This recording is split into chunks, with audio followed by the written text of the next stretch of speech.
नमस्कार, मैं डॉक्टर कविता स्वागत करती हूँ आप सभी का संस्कृत शाला में। और हमारी आज की कक्षा का विषय है 12वीं कक्षा में संस्कृत साहित्य का इतिहास। वहाँ पर एक प्रश्न आता है कवि परिचय। जी हाँ, कवि परिचय, जो कि बच्चे जब एक कवि का परिचय याद करते हैं तो ठीक है, 2 कवि का परिचय याद करते हैं, 3 कवि का परिचय याद करते हैं, और इसके बाद जैसे जैसे वो कवि परिचय बढ़ते जाते हैं उनकी रचनाएं, उनका काल, उनका जन्म स्थान आदि सब मिक्स होने लगता है। तो उससे कैसे बचे, उसके लिए मैंने एक छोटी सी कोशिश की है, एक गिलहरी प्रयास किया है, तो वो मैं आज आप लोगों के साथ शेयर करने जा रही हूँ। और इसके साथ ही ऐसी ही वीडियोस जो हमारी हैं अन्य अनेक विषयों पर हैं, अनेक गीत भी हमारा प्रयास रहेगा कि आप तक पहुंचे। तो यदि आपने अभी तक इस चैनल को सब्सक्राइब नहीं किया है तो आप इस चैनल को सब्सक्राइब कर सकते हैं ताकि हमारी सारी वीडियोस आप तक पहुंचती रहे। तो चलिए आरंभ करते हैं कवि परिचय और देखते हैं उन्हें कैसे हम सरल से सरल तरीके से कर सकते हैं। तो चलिए आरंभ करते हैं हम अश्वघोष के चरित्र से। उसके माध्यम से मैं आपको दिखा रही हूँ कि हमें ये लिखना कैसे है, क्योंकि ये जो है वो 3 अंक का आता है। संस्कृत साहित्य का प्रश्न जो है कवि परिचय। तो यहाँ पे आप देख रहे हैं मैंने पहले नंबर पर लिखा है अश्वघोषः संस्कृत साहित्यस्य सुप्रसिद्धः कविः वर्तते। कवि ही वर्तते, लेखकः वर्तते। यहाँ पर आप अलग अलग शब्दों का प्रयोग कर सकते हैं अपनी सुविधा के अनुसार और कवि के अनुसार। अस्य जन्म स्थानम साकेत नगरी अस्ति। मुझे नहीं लगता मुझे इसकी हिंदी बताने की आवश्यकता है, फिर भी मैं इसकी हिंदी बता देती हूँ आपको। अश्वघोष जो है वो संस्कृत साहित्य के सुप्रसिद्ध कवि हैं और इनका जन्म स्थान जो है वह साकेत नगरी है। अस्य कालः प्रथम शताब्दी वर्तते। इनका समय जो है वह प्रथम शताब्दी है। और अस्य प्रमुखा रचना बुद्ध चरितम वर्तते। और इसकी प्रमुख रचना जो है अश्वघोष जी की प्रथम रचना जो है, प्रमुख रचना जो है वह बुद्ध चरित है। अब यहाँ पर आप देख रहे हैं कि मैंने लाल रंग के स्केच से इन्हें अंडरलाइन किया है। आपको केवल ये शब्द डालने हैं और आपका जो ये 3 अंक का प्रश्न है वो तैयार हो जाएगा। ये लाइन आपको याद कर लेनी है। संस्कृत साहित्य से सुप्रसिद्ध कवि अस्ति डैश, अस्य जन्म स्थानम डैश अस्ति, अस्य कालः डैश वर्तते, अस्य प्रमुखा रचना डैश वर्तते। तो ये 3 अंक के लिए पर्याप्त है। आपको केवल लिखना क्या क्या है, कवि, जन्मस्थान, काल, रचना। कवि या लेखक, जन्मस्थान, काल और रचना, इनके लिए आपने एक एक पंक्ति याद कर ली है। केवल यहाँ पर फर्क तभी आएगा जब यहाँ पर हमारे पास जो 12वीं में कवि हैं इनमें एक महिला कवयित्री मतलब कवयित्री भी हैं, वेद कुमारी घई।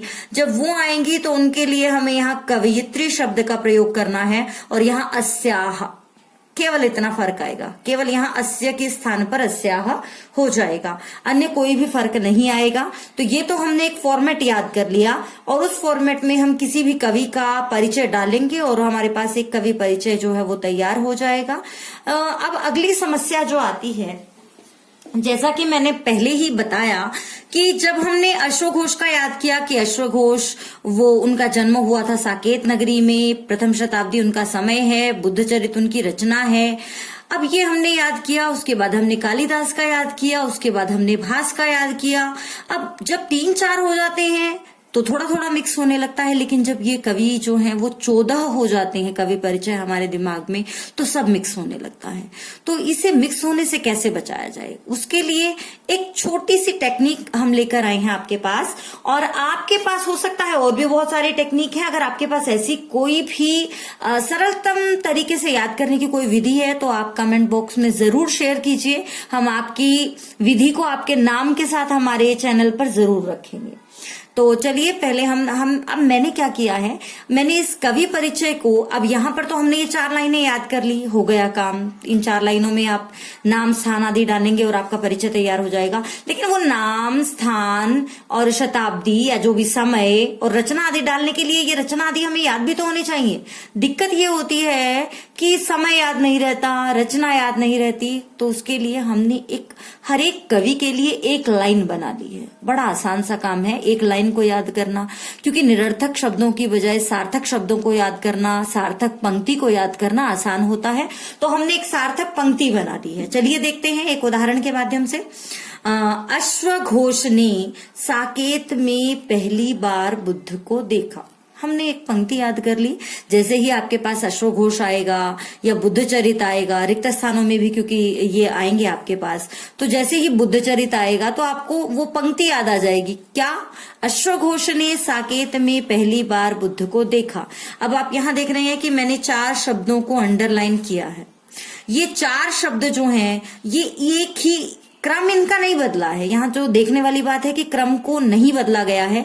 पहले नंबर पर कवि है, दूसरे नंबर पर जन्म स्थान है, तीसरे नंबर पर काल है और चौथे नंबर पर जो है वो रचना है।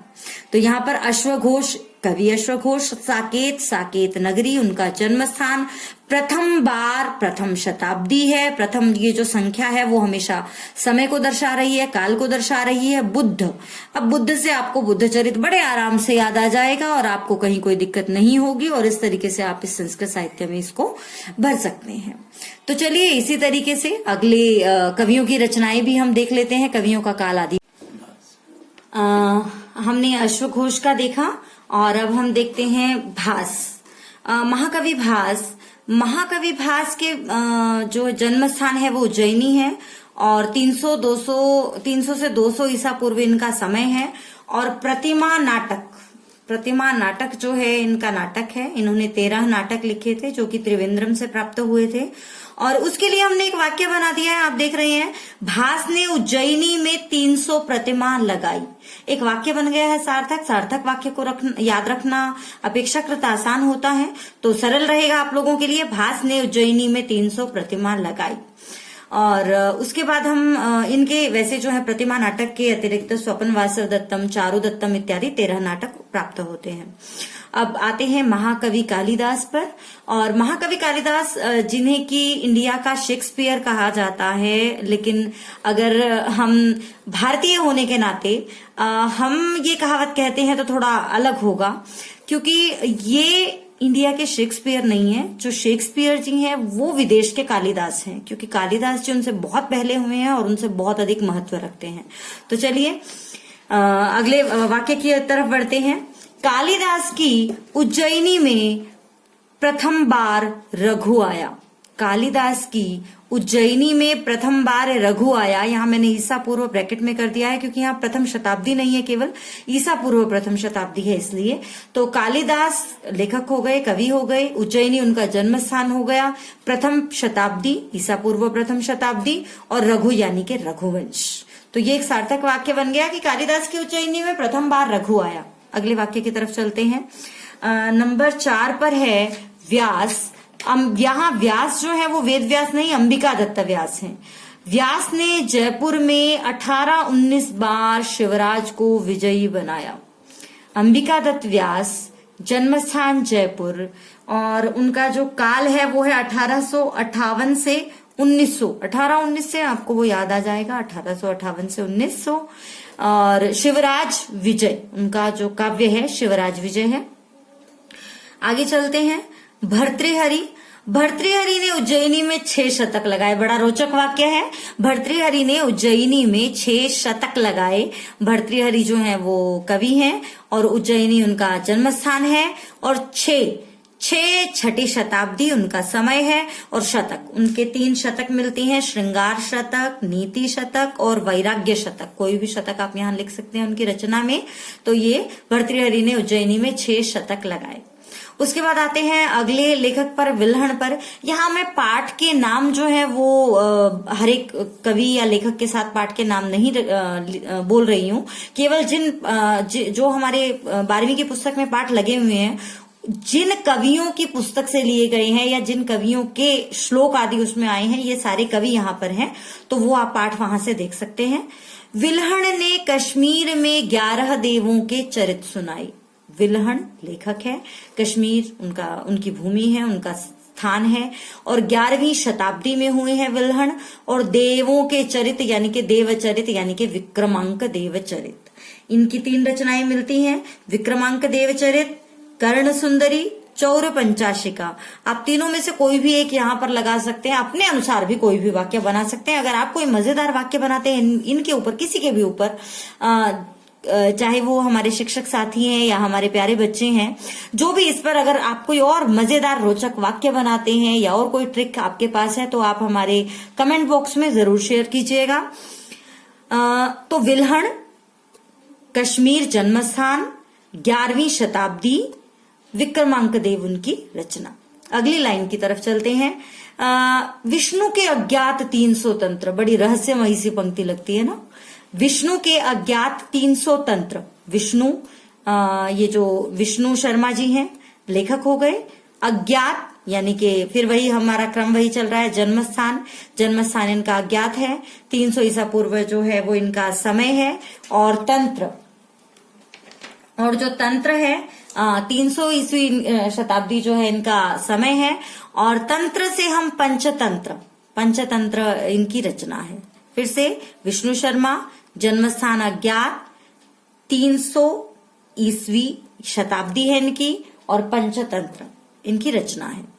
अगली पंक्ति की तरफ बढ़ते हैं। नारायण पंडित या पंडित नारायण, दोनों तरीके से इनका नाम उपलब्ध होता है। पंडित नारायण ने बंगाल में 10-11 उपदेश दिए। एक लाइन बन गई, पंडित नारायण जो है वो पंडित जी हैं, उन्होंने बंगाल में 10-11 उपदेश दिए, ये हमारी एक लाइन बन गई। और पंडित नारायण जो हैं वो लेखक हैं और बंगाल इनका जन्म स्थान है। और 10-11 11वीं शताब्दी जो है इनका समय है। और उपदेश हितोपदेश, हितकारी जो उपदेश यानी कि हितोपदेश इनकी रचना है। तो चलिए आगे देखते हैं। अब चलते हैं 9वें नंबर की तरफ। बल्लाल सेन, जो कि हैं बंगाल से हैं, बंगाल इनकी जन्मभूमि है। 12वीं शताब्दी इनका समय है और इनकी रचना है भोज प्रबंध। तो हमने यहाँ पर एक मजेदार लाइन बनाई है। बल्लाल ने बंगाल में 12 भोज प्रबंध किए, मतलब 12 प्रकार के खाने का प्रबंध किया या भोज का प्रबंध किया, कुछ भी आप लगा सकते हैं। बल्लाल ने बंगाल में 12 भोज प्रबंध किए। तो इस तरीके से ये पंक्ति के माध्यम से आपको याद रह जाएगा। बल्लाल सेन बंगाल के हैं, 12वीं शताब्दी, और भोज प्रबंध जो है उनकी रचना है। आगे चलते हैं। ईशदत्त, ईशदत्त जो हैं, ईशदत्त शास्त्री जी हैं, जिनका जन्म स्थान उत्तर प्रदेश है। और 19वीं शताब्दी जो है इनका समय है। और ये 1915 में हुए थे। 1915 इनका समय है, वो आप यहाँ पर अंकित कर सकते हैं। आप सीधा 1915 भी लिख सकते हैं। 19 बार विजय, यहाँ पर विजय जो है वो प्रताप विजयम इनकी रचना है, प्राप्त की। फिर से एक बार पंक्ति देखते हैं। ईशदत्त ने उत्तर प्रदेश में 19 बार विजय प्राप्त की। एक लाइन बन गई और हमारा यहां से निकल आया है सब कुछ। ईशदत्त शास्त्री, उत्तर प्रदेश, 1915 और प्रताप विजयम। आगे चलते हैं। हमारे यहाँ पर एक जो है लेखिका भी हैं, वेद कुमारी घई जी, जिनका पाठ जो है हमारी पुस्तक में सम्मिलित है और जो कि जम्मू वास्तव्य हैं, जम्मू की रहने वाली हैं। वेद कुमारी घई जी, जम्मू इनका जन्म स्थान है। और 1931, मैंने 19 से 31 लिख दिया है, आप 1931 सीधा इकट्ठा भी लिख सकते हैं। और पंचक इनकी जो है पुरंधरी पंचक इनकी रचना है। तो पुरंधरी पंचक की बजाय पंचक लिखा है, आप चाहें तो पुरंधरी पंचक भी लिख सकते हैं, लेकिन पंचक से आपको पुरंधरी पंचकम याद आ जाएगा। तो वेद कुमारी ने जम्मू में 19 से 31 पंचक लिखे। अब एक सरल सा वाक्य बन गया है कि वेद कुमारी जी ने जम्मू में 19 से 31 पंचक लिखे। उसके बाद आते हैं सुप्रसिद्ध रमाकांत जी पर। रमाकांत जी जो है वो उड़ीसा के हैं मूलतः और 1934 जो है उनका जन्म समय है। और मेरा सौभाग्य रहा है, मैं इनसे मिली भी हूं। और इनकी जो रचना है वो है श्री राधा। एक मजेदार वाक्य बना है, चलिए वाक्य की तरफ चलते हैं। रमाकांत के उड़ीसा में 1934 श्री राधा मंदिर है। देखिए यहाँ पर श्री राधा मंदिर 1934 नहीं है, लेकिन हमने एक वाक्य बना लिया है, सार्थक वाक्य बना लिया है अपने लिए सार्थक। रमाकांत के उड़ीसा में 1934 श्री राधा मंदिर है। आगे चलते हैं वेद व्यास जी की तरफ। सुप्रसिद्ध वेद व्यास जी। वेद व्यास ने यमुना द्वीप पर अज्ञात को गीता सुनाई।